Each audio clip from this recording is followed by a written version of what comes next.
Ayun guys, naluto na ang ating adobo, no? Yan ang ating adobo. Tapos, nagluto rin tayo ng gulay, siyempre. Napakasarap din kaya pag may gulay, no?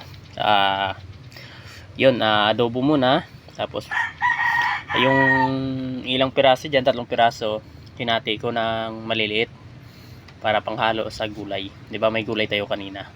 Di ba ang sarap no? Nagmamantika. No? Nagmamantika sa taba. At ito naman ang ating gulay guys. Ayun, di ba? Napakasarap, no? Ayan ang ating gulay. Ayan, di ba? Napakasarap niyan guys, no? Kaya kahit minsan kain din tayo ng gulay, no? Kaya ito, luto na ang ating adobo saka gulay, no? No? Halo-halo na yung gulay. Hindi ko alam kung anong klaseng kuha na yan. Ayun, may pinakbet. May duman kasi dito kaya nagtinda ng gulay. Yun, di ba? Napakasarap pag magluto. No? Ayun, di ba? Oh, magkasama na sila, no? Ayun, di ba? Diskarte lang guys, no? Salagang 40 pesos, no? Tapos 80 pesos na liig. No, ayun, may gulay na tayo, may ulam pa tayo ng adobo, no? Ito ulam na rin yung gulay, no? Napakasarap, no, guys, no?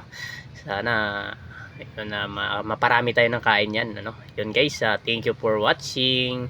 Ingat kayo palagi, kain tayo guys, at maraming salamat. Bye bye.